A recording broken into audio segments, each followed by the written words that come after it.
Bonjour. Dans cette nouvelle leçon, nous allons présenter le fameux modèle des boîtes CSS. Comprendre le concept des boîtes va être essentiel. Construire des designs de pages efficaces, puisque cela va nous permettre d'appréhender la façon dont vont être calculées les dimensions de chaque élément. Le concept de boîte et le modèle des boîtes. L'idée centrale du modèle des boîtes est que tout élément HTML peut être présenté ou représenté par un empilement de différentes boîtes rectangulaires. La première boîte centrale va être composée du contenu de l'élément en soi.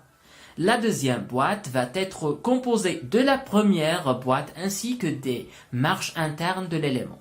La troisième boîte va être composée de la deuxième boîte et des bordures de l'élément. La quatrième boîte va être composée de la troisième boîte et des marges externes de l'élément. Voici la représentation d'un élément selon le modèle des boîtes.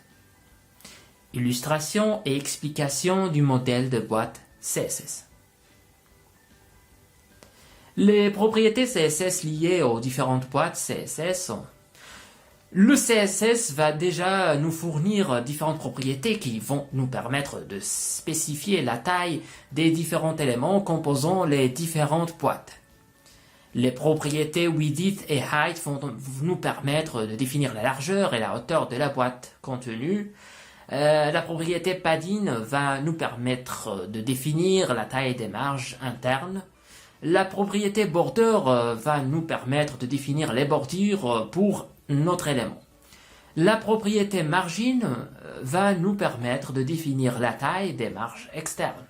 Nous allons dans cette partie commencer avec l'étude de ces différentes propriétés qui sont fondamentales. Nous parlerons également de la propriété box sizing qui va nous permettre de changer la façon dont la largeur et la hauteur d'un élément vont être calculées et donc de modifier le modèle des boîtes par défaut.